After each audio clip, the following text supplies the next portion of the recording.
tiempo de escuchar nuestro mensaje de vida. Heridas,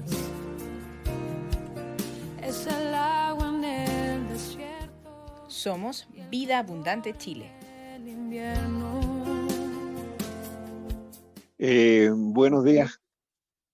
Buenos días a todos los que no he visto y no he saludado hasta este momento, perdón.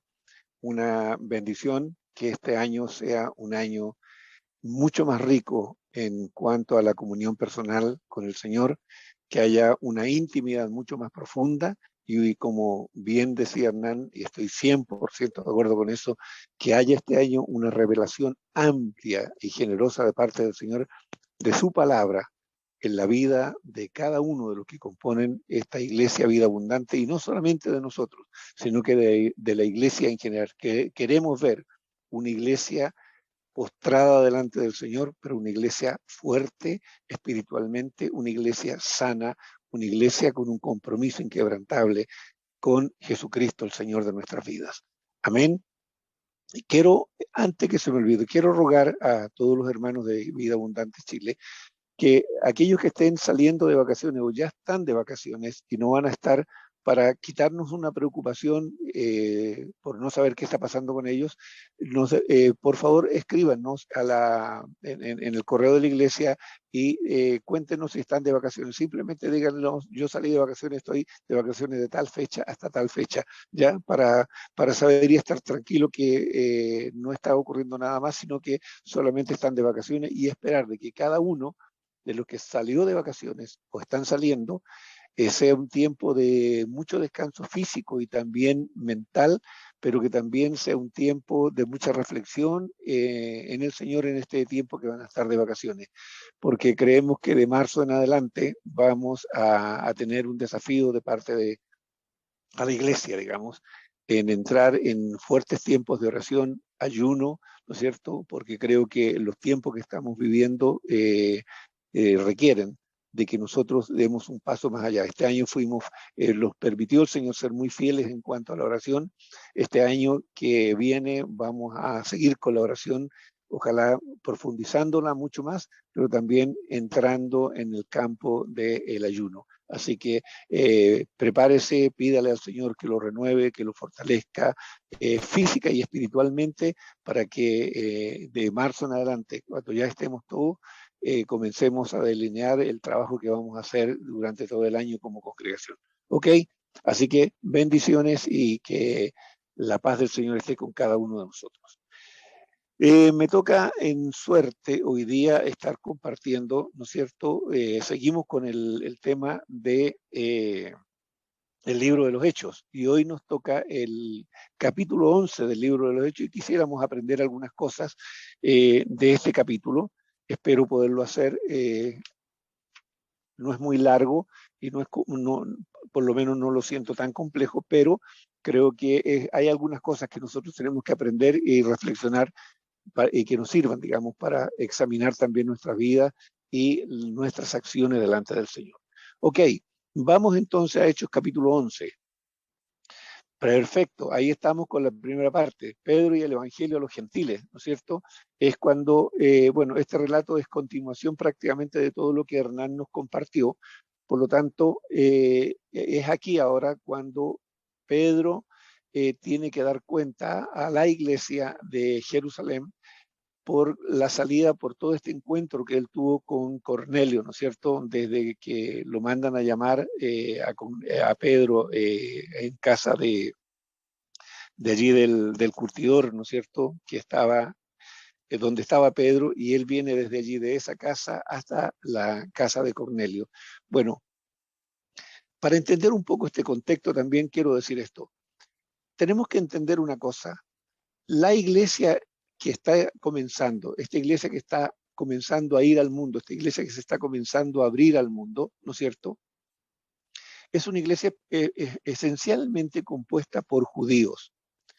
Y como todo buen judío, obviamente ellos tienen años de formación respecto a los principios establecidos en la mal llamada ley de Moisés, ¿no es cierto? Y digo mal llamada ley de Moisés, porque la ley no le pertenece a Moisés y tampoco es ley, sino que es Torá. Y Torá significa manual de instrucciones, ¿ya?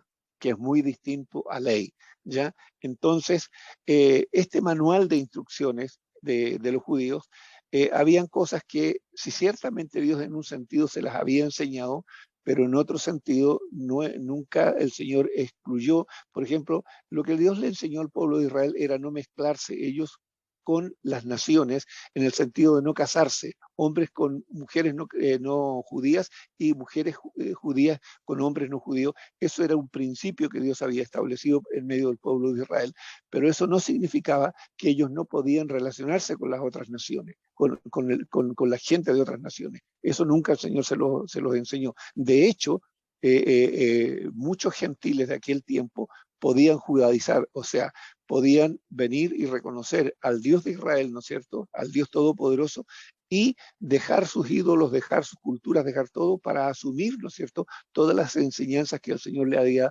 dado al pueblo de Israel y ser ellos hombres y mujeres que se agregaban a la nación de Israel, ¿ya? Pero aquí cuando la iglesia está comenzando, vemos que hay cosas que los discípulos que tienen esta enseñanza, ¿no es cierto?, acerca de la no mezcla, mal entendida, y tienen este primer problema con Pedro cuando saben que Pedro va a la casa de un hombre no judío. Y por eso dice, oyeron los apóstoles hermanos que estaban en Judea, que también los gentiles habían recibido la palabra de Dios. Y cuando Pedro subió a Jerusalén, fíjense, disputaban con él los que eran de la circuncisión, diciendo, ¿por qué has entrado en casa de hombres incircuncisos y has comido con ellos? Bueno, fíjense, estos son discípulos, pero son discípulos judíos, pero están con toda la formación, ¿no es cierto?, de su religión, de todos los principios de la Torá que ellos en los cuales ellos habían sido formados, ¿no es cierto? Y ellos sostenían a estas alturas que hasta aquí, a pesar de que habían conocido a Cristo, ellos seguían pensando que solamente la salvación era para los judíos y para los hombres, y como judíos tenían que ser circuncidados, ¿ya? Esa era la visión que ellos tenían, esas eran las reglas con las que ellos seguían, a pesar de que habían conocido a Cristo. Y aquí entramos con el tema de la revelación y lo vamos a ver un poco más adelante, qué importante es eso.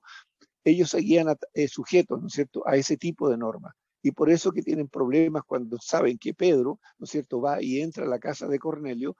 El cuestionamiento que le hacen no es que él haya llevado y predicado el evangelio, sino porque había entrado a la casa de un hombre gentil, un incircunciso, y además haber comido con ellos. O sea, para ellos eso era un tema grave, ¿ya? Y vamos a ver que Pedro tiene que ser muy manso y humilde en esto para luego entrar en toda una explicación de todo este tema, ¿ya? Porque ese era el gran cuestionamiento, pero lo hacen desde el punto de vista, insisto, de sus costumbres.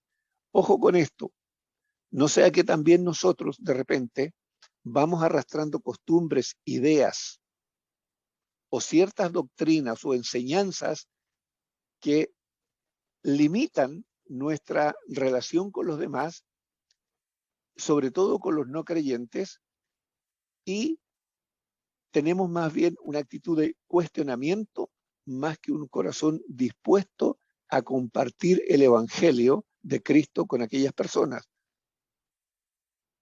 Esto nos invita a reflexionar cómo nosotros estamos enfrentando este tiempo y cómo es lo que cómo deberíamos nosotros comportarnos frente al mundo. Sé que hoy día no es fácil acercarse a personas que tienen ciertas costumbres o que tienen ciertas tendencias, ¿no es cierto?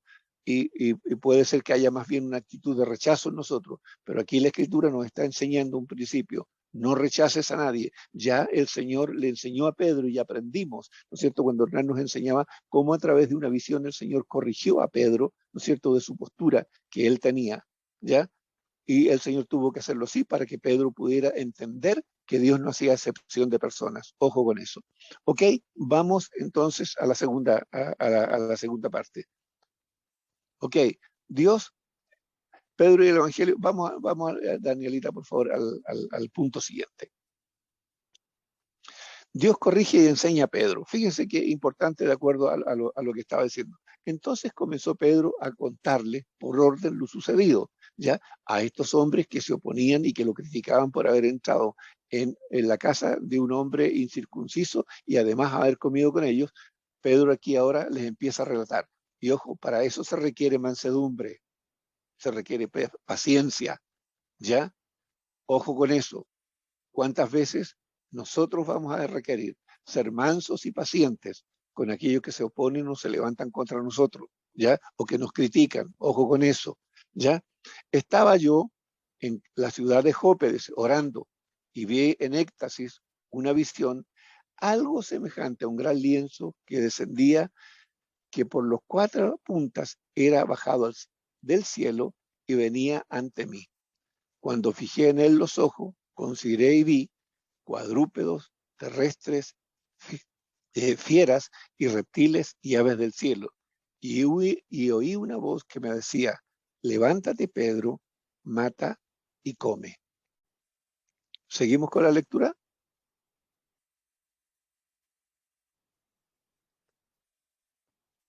Es hasta el 11, esta lectura, hasta el versículo 11.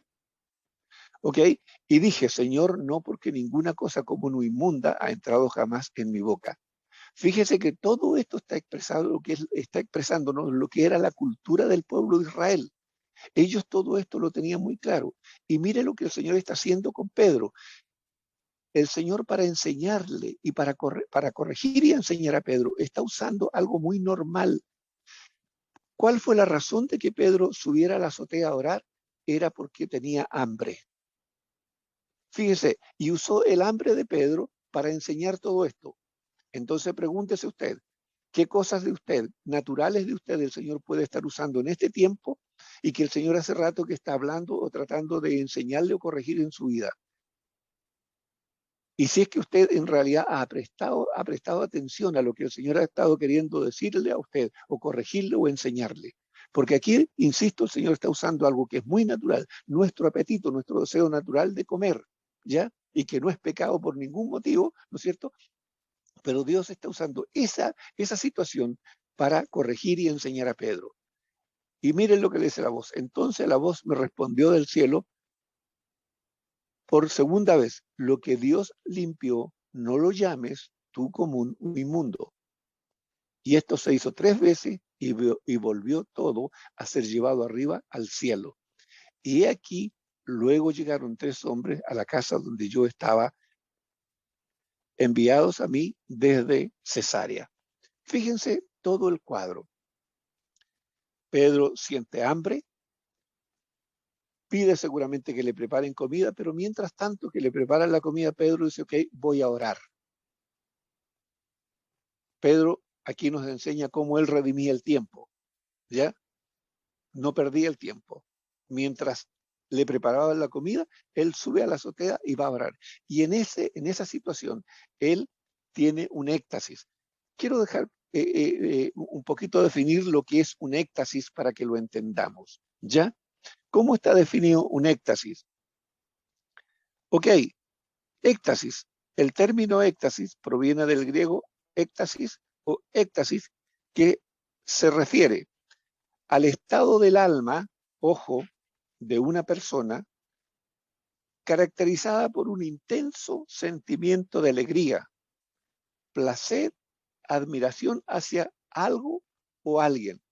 En ese momento de oración, fíjense, Pedro, su alma entra en una profunda relación con el Señor, y eso es lo que se llama éxtasis, donde él, todos sus sentidos, todo lo que es, su alma entera está absolutamente absorta de la presencia del Señor.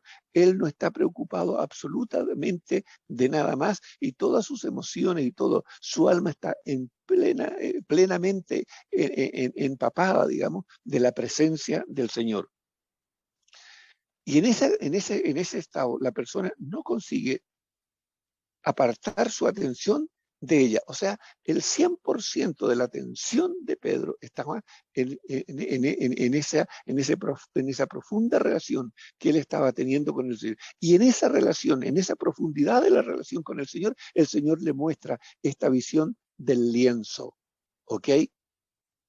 Donde hay todo tipo de animales, reptiles, aves y cuadrúpedos, y donde el Señor le dice, Pedro, mate y come. Sabiendo el Señor todos los prejuicios que Pedro tenía, ¿no es cierto? Y todo lo que también el Señor mismo le había enseñado al pueblo de Israel de qué cosas comer y no comer, ¿no es cierto? De qué cosas eran puras y no puras. Por lo tanto, el Señor ya sabía cuál iba a ser la respuesta de Pedro, y Pedro inmediatamente le dice, no, Señor, porque ninguna cosa común o inmunda ha entrado jamás en mi boca.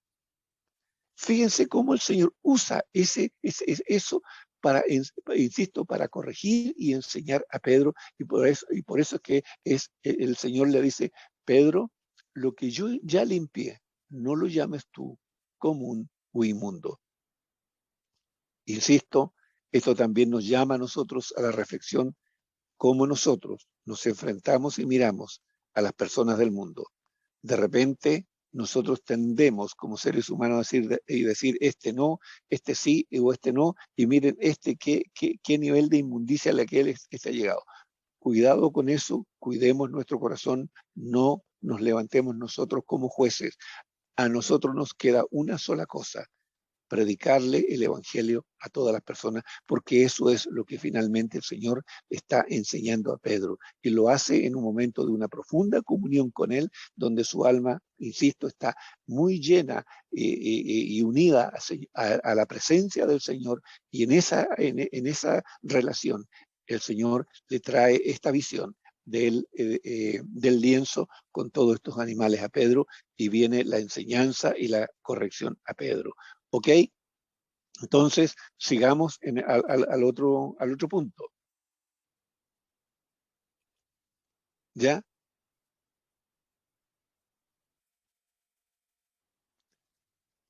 Recuérdense que todo esto Pedro lo está explicando para acallar las críticas, ¿no es cierto?, que tenían de la circuncisión, que ellos pensaban, siendo discípulos y habiendo reconocido a Cristo como el Señor y Salvador, ellos todavía seguían pensando que la salvación solamente era para los judíos, y que no se debía, ¿no es cierto?, entrar en relación con hombres incircuncisos, con gente no judía, y el Señor aquí a Pedro le está diciendo, eso no es así. Ok, vamos, Danielita, al otro punto. Vamos del Hechos 11, 12 al 18. Ok, vamos entonces del 12. ¿Qué dice? Y el Espíritu me dijo que fuese con ellos sin dudar. Fueron también, dice, y esto sigue siendo el relato que Pedro, insisto, está haciendo a los de la circuncisión que lo criticaban. Y el Espíritu me dijo que fuese con ellos sin dudar. Fueron también conmigo estos 6 hermanos, y entramos en casa de un varón, quien nos contó cómo había visto en su casa un ángel que se puso en pie y le dijo, envía hombres a Jope y haz venir a Simón, el que tiene por sobrenombre Pedro. Piensa en este cuadro. Fíjese el privilegio que tenemos nosotros de poder predicar el evangelio. Aquí el Señor se envía un ángel. Recuérdense que ángel significa mensajero. Envía este mensajero a la casa de este centurión romano, ¿no es cierto? ¿Para qué? Para que hiciera venir a Pedro, y Pedro viniese y le predicase el evangelio a este hombre. Y este es el relato de Pedro que le está haciendo a los de la circuncisión, para que puedan entender por qué él, ¿no es cierto?, se sale de estas normas religiosas, ¿no es cierto?, quiebra esta tradición y esta norma religiosa, obedeciendo instrucciones precisas del Señor, ¿no es cierto?, a su vida, para que fuese hasta la casa de este centurión. Y mire, y las instrucciones del ángel son súper específicas. Él te hablará palabras por las cuales serás salvo tú y toda tu casa. Fíjese, cada vez que el Señor instruye, si un ángel, el Señor manda a un ángel, las instrucciones son muy precisas. Luego, lo que la orden del Señor a Pedro, cuando llegan estos hombres y le dice a Pedro, Pedro, estos hombres los he traído yo, no dudes tú de ir con ellos. Pedro entiende las instrucciones y las obedece. Ojo con esto. ¿Cuántas veces el Señor le ha hablado a usted? Créame, para Pedro, en un momento no era fácil como judío llegar y entrar a la casa, de ir a la casa de alguien que no fuera judío. Y Pedro, si usted vuelve a leer o recuerda, cuando Hernán nos compartió la palabra, lo que Pedro dice cuando llega a la casa de Cornelio. Ustedes saben cuán abominable, fíjense los términos que usa, cuán abominable es para un varón judío entrar o juntarse con alguien que no lo sea. Entonces, créame que para Pedro esto no era fácil. A veces nosotros vemos el relato y no nos fijamos un poco lo que está detrás de él. Fíjense, hay toda una cultura, aquí hay un quiebre de una enseñanza y de una cultura que tiene cientos de años. Y que Pedro en ese momento tiene que decir, sí, Señor, yo hago lo que tú me dices. No importa lo que opinen los demás, no importa lo que digan los demás y no importa las críticas que yo voy a recibir. ¿Cuántas veces nosotros nos quedamos más bien en el comentario de lo que otros dicen o en la crítica que podemos recibir y nos frenamos de hacer lo que el Señor nos está mandando hacer? Aprendamos de esto y veamos cuán dispuestos estamos a obedecer, ¿no es cierto?, y quebrar ciertos parámetros religiosos que pudieran haber todavía en nuestra vida y que impiden que nosotros podamos llevarle la palabra a otros o ser obedientes en lo que el Señor nos está mandando. Que la obediencia sea más importante que la crítica, ¿no es cierto?, que podamos recibir por obedecer al Señor. ¿Ok? Vamos, Danielita, a la otra parte. Hechos 11:19. Perdón. Y cuando comencé a hablar, cayó el Espíritu Santo sobre ellos, como sobre nosotros al principio. Entonces me acordé de lo dicho por el Señor, cuando dijo, Juan ciertamente bautizó en agua, mas vosotros seréis bautizados con el Espíritu Santo. Si Dios, pues, les concedió también el mismo don que a nosotros, que hemos creído en el Señor Jesucristo, ¿quién era yo que pudiese estorbar a Dios? Nótese este término, me gusta mucho, porque Pedro entendió todo el mensaje. Fíjense la expresión, ¿quién, no es cierto? Dice, ¿quién era yo que pudiese estorbar a Dios? O sea, lo que yo pensaba, dice Pedro, lo que yo creía, de lo que yo estaba convencido, no podía ser más importante respecto a la instrucción que Dios me estaba dando acerca de ir a la casa de Cornelio para predicar el evangelio. Y si Dios en medio de la predicación, el Señor derrama su espíritu, lo mismo que lo hizo con nosotros, ¿qué podía decir yo a eso? Dice Pedro. Simplemente seguir obedeciendo. Entonces, dice, fíjense ahora la reacción de los de la circuncisión, aquellos que pensaban que no se debía entrar a la casa de los no judíos, ellos que todavía seguían pensando que la salvación solamente era para los judíos, que el evangelio era solamente para los judíos. Entonces, fíjense la reacción que tienen ahora ellos. Entonces, oías estas cosas, callaron y glorificaron a Dios, diciendo, de manera que también a los gentiles ha dado Dios arrepentimiento para vida. Recién ahí se le abren los ojos del entendimiento a todos estos hombres, ¿no es cierto?, que se oponían y lograron entender que el evangelio no era solamente para ellos, sino que para todos los hombres por igual. Pero fíjense, y quiero rescatar esto, la mansedumbre de Pedro, la humildad de Pedro, para no actuar en forma iracunda a causa de la actitud de estos hombres, de la crítica de estos hombres, sino que con toda mansedumbre y con paciencia, él les relata todos los hechos para que estos pudiesen entender. También esa es una lección para nosotros. Muchas veces, frente a la oposición y a la crítica constante, cómo nosotros tenemos que reaccionar. Sé que eso cuesta, muchas veces duele, otras desanima, pero la enseñanza que tenemos de aquí de Pedro es mansedumbre, mansedumbre y humildad para poder dar respuestas a aquellos que aún no entienden. No sé a las cosas que nos vamos a ver enfrentados este año, y a lo mejor tú vas a vivir alguna cosa que para otro va a ser una locura. Si te critican, quédate tranquilo, sé paciente, sé manso, sé humilde y espera que ellos puedan también entender. ¿Ok? Tal como lo hizo Pedro con los de la circuncisión. ¿Ok? Fíjense, vamos adelante y vean que este camino no fue fácil para la iglesia primitiva. A veces los que creen que más saben son los que más oposición ponen de repente a la predicación del evangelio o a las acciones que el Señor nos lleva a cada uno a hacer. ¿Ok? Vamos entonces al Hechos 11, 19. Fíjense, de acuerdo a lo que estábamos ahora.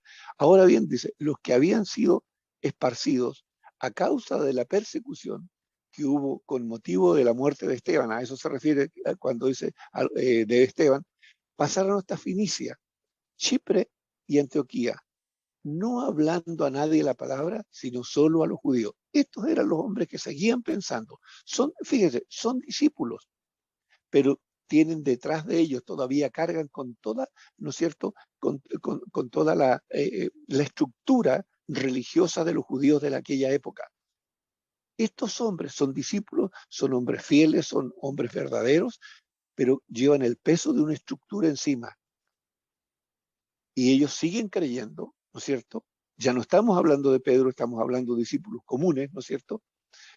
Pero sigo insistiendo, estos hombres siguen con una estructura religiosa judía, pensando que la salvación es solamente para los judíos. La iglesia primitiva, la iglesia naciente, amados, tuvo que luchar con estructuras que venían de muchos años. Te pregunto, ¿hay estructuras en tu vida hoy que están impidiendo que tú en verdad sirvas con toda libertad al Señor? Porque otra cosa que quiero decir, iglesia, por favor, quiero que entendamos esto. Usted como discípulo va a dar cuenta del Señor, el Señor de su vida. Usted no me va a dar cuenta a mí, y no le va a dar cuenta a Hernán, no le va a dar cuenta a un apóstol, a un profeta, a un evangelista, a un pastor o a un maestro. No le va a dar cuenta a usted de su vida a ningún hombre. Cuando el Señor lo llame a usted, usted va a estar solo delante del Señor. Y usted va a tener que dar cuenta, al igual que yo y al igual que todos nosotros, vamos a tener que dar cuenta cada uno de nuestra vida delante del Señor solos. Ahí no va a haber nadie, va a estar usted y el Señor. Y el Señor le va a pedir cuenta de lo que Él le dio a usted, de los dones que el Señor puso en usted, o del don. No importa que sea uno solo. Recuérdese que todos tenemos un don y que ese don es común a todos, que es el don de la reconciliación. Y eso significa la capacidad que usted tiene para predicarle el evangelio a otros. Por lo tanto, el Señor, cuando lo llame a su presencia, le va a preguntar, ¿tú qué hiciste por mí? Fíjese, el Señor no le va a preguntar a usted qué hizo por el pastor Hernán, qué hizo por el pastor Renato, qué hizo por el pastor X o por el apóstol tanto. No. El Señor le va a preguntar, ¿qué hiciste tú por mí? ¿Cómo tú me agradeciste todo lo que yo te di? ¿Y qué hiciste con la gracia, con el don que yo puse en ti para que tú lo trabajaras? Eso que el Señor puso en ti, ¿lo estás trabajando? ¿Lo estás multiplicando? Fíjense, estos hombres, a pesar de su poca revelación que tenían, pero ellos sí iban con la idea de llevar el evangelio. Tenían una convicción errada, que era solamente para los judíos, sí era errada, pero ellos querían llevar el evangelio a todos los que eran del pueblo de Israel, hasta que fueran abiertos los ojos de su entendimiento y entendieran ahora que el evangelio era para todos los hombres. Pero estos hombres aún así se iban moviendo, estaban trabajando. Yo te pregunto, ¿qué estás haciendo tú por la obra del Señor? ¿Qué estás haciendo para el Señor? ¿Con qué te vas a presentar? Si el Señor puso, ¿se recuerdan de la parábola que el Señor nos enseñó a través de la parábola de los talentos? ¿Cuántos talentos puso el Señor en tus manos? ¿Y qué estás haciendo con ese o con esos talentos? Porque, insisto, tú no estás trabajando para el pastor Hernán, tú no estás trabajando para Renato, tú estás trabajando para el Señor. Lo que hagas o lo que dejes de hacer, lo dejas de hacer para el Señor, y lo que hagas para el Señor lo haces. No para agradar a hombres, sino para agradar al Señor. ¿Ok? Vamos a la otra parte. Fíjense, estos hombres había que corregirlos. Pero seguimos con el tema. Y aquí dentro de estos hombres aparece Bernabé. Fíjense, y lo que la Escritura dice de este hombre. Pero había entre ellos, notes, unos varones de Chipre y de Cirene, los cuales cuando entraron en Antioquía, hablaron también a los griegos, anunciando el evangelio del Señor Jesús. Fíjense, estos hombres de alguna manera, en su relación con el Señor, habían entendido que el evangelio era para todos los hombres. Y ellos no hacen excepción de personas.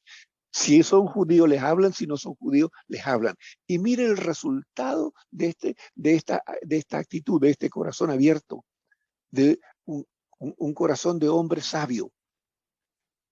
Y dice, y la mano del Señor estaba con ellos, y gran número creyó y se convirtió al Señor. Llegó la noticia de estas cosas a oídos de la iglesia que estaba en Jerusalén. Nótese, no había teléfono, no había WhatsApp, ¿no es cierto? No había avión, pero fíjense, las noticias igual corrían. Y enviaron a Bernabé que fuese a Antioquía. Y cuando llegó y vio la gracia de Dios, se regocijó, nótese, y exhortó a todos a que con propósito o pureza de corazón permaneciesen fieles al Señor. En vez de oponerse, este hombre simplemente anima a toda esta gente no judía, que son griegos, y le dicen, ok, han reconocido al Señor, ok, sean de un corazón limpio, de un corazón puro, y manténganse en la fe que han conocido. ¿Ok? Los anima a seguir adelante. ¿Y por qué lo hace? Fíjense, y la Escritura por alguna razón nos da este mensaje. Dice, porque era varón bueno y lleno del Espíritu Santo y de fe. Y una gran multitud fue agregada al Señor. Necesitamos tener un corazón en este tiempo lleno del Espíritu Santo y de fe. Creer que lo que el Señor ha dicho en su palabra es verdad y ponerla por obra. Por lo tanto, amado hermano o hermana, en este tiempo, tómate un tiempo y reflexiona, Señor, ¿qué quieres tú que yo haga este año por ti? Insisto, usted no está trabajando para pastores, para hombres.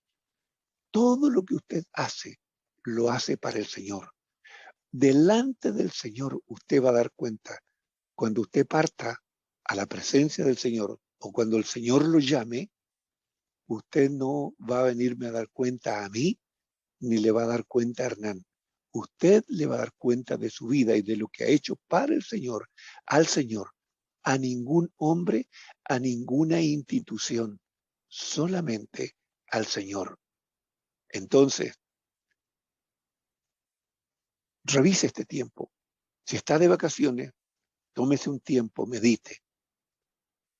Pregúntele al Señor, hable con el Señor, búsquelo y dígale, Señor, ¿qué quieres tú que yo haga en este año para ti? Pero no se quede con los brazos cruzados y termine este año con las manos vacías, porque usted va a tener que darle cuenta de su vida a su Señor, sea como este hombre, sea un Bernabé, sea un hombre con un corazón dispuesto a servir, busque ser lleno del Espíritu Santo y crea lo que el Señor le ha enseñado o le ha dicho a través de su palabra. ¿Ok? Muy bien. Vamos entonces a la última. Si no, ok, penúltimo. Ya estamos por terminar. Compartiendo el ministerio. Mire lo que sigue haciendo este hombre. Este hombre es ejemplar en esto. Dice, después fue Bernabé a Tarso para buscar a Saulo y hallándole le trajo a Antioquía. Y se congregaron allí todo un año con la iglesia y enseñaron, nótese plural, a mucha gente y a los discípulos se les llamó cristianos por primera vez en Antioquía. Fíjese en esto, la actitud de Bernabé.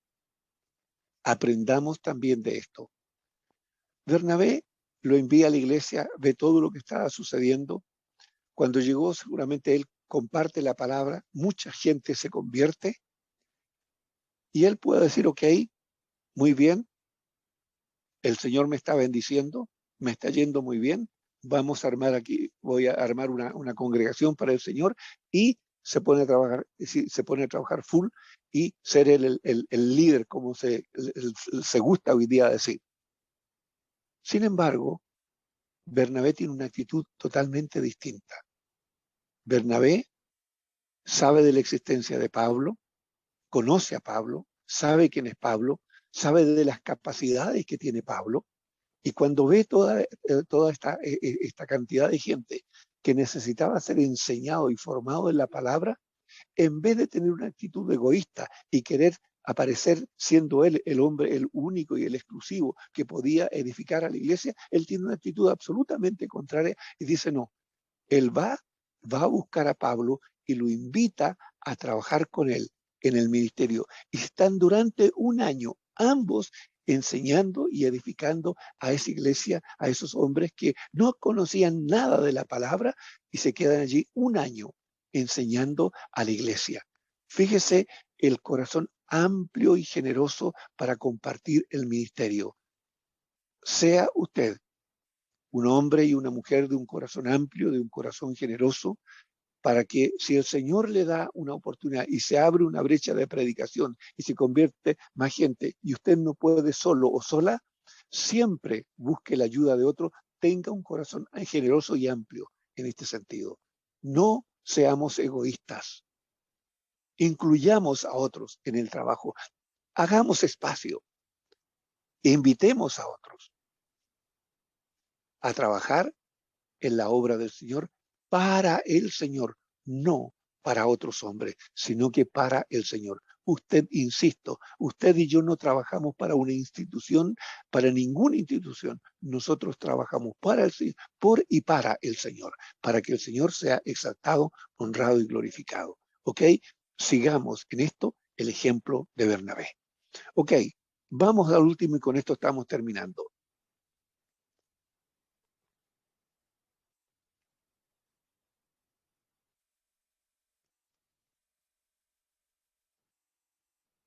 La iglesia actuando como familia. Fíjense, en aquellos días, unos profetas descendieron de Jerusalén a Antioquía y levantándose uno de ellos llamado Agabo, daba a entender por el Espíritu que vendría una gran hambre en toda la tierra habitada, la cual sucedió en tiempos de Claudio.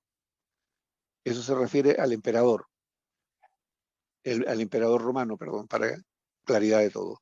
Entonces los discípulos, cada uno conforme a lo que tenía, determinaron enviar socorro a los hermanos que estaban en Judea, lo cual en efecto hicieron enviándolo a los ancianos por mano de Bernabé y Saulo.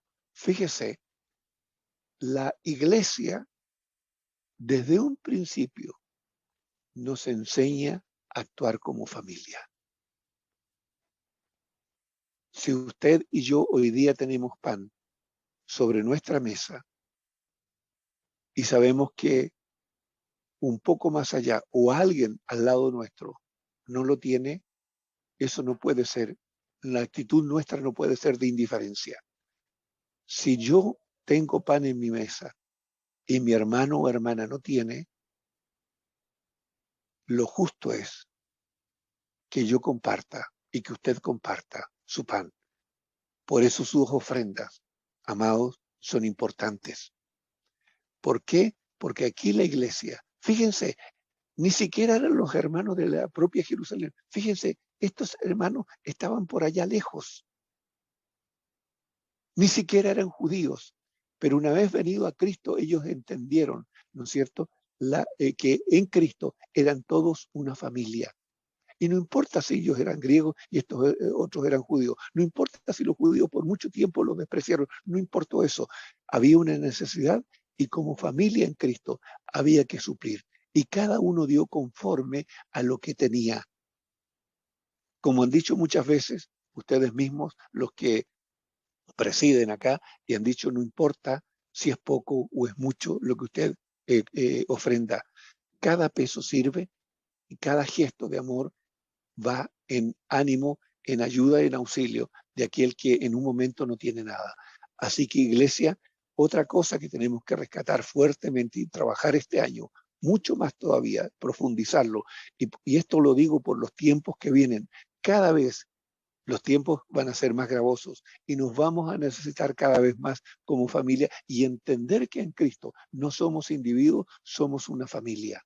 Somos todos una familia. Por lo tanto, la necesidad del otro no me es indiferente. La necesidad de mi hermano sí me importa. Y esto el Señor nos lo enseña a través de la iglesia primitiva desde un comienzo. Iglesia, somos más que gente que nos reunimos en un lugar. Somos una familia en Cristo. ¿Y por qué somos familia? Porque fuimos lavados con una misma sangre. Todos nosotros fuimos lavados por la sangre de Jesús, que Él derramó en la cruz por cada uno de nosotros. Todos fuimos llenos con el mismo espíritu y todos tenemos un mismo Padre. Por lo tanto, somos más que creyentes, somos más que discípulos, somos una familia en Cristo.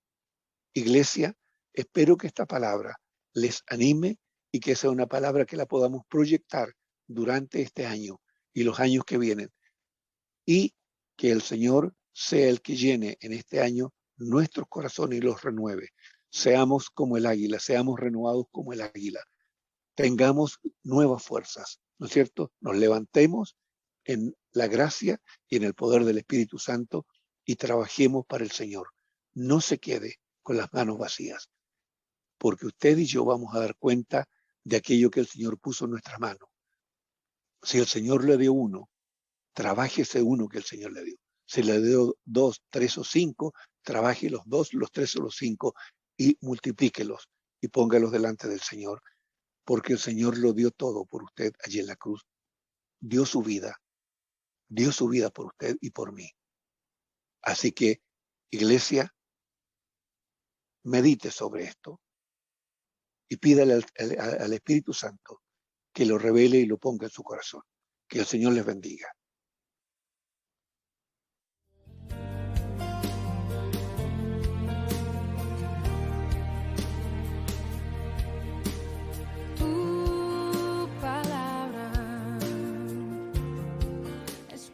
Es tiempo de escuchar nuestro mensaje de vida. Heridas, es el agua en el desierto. Somos Vida Abundante Chile. El invierno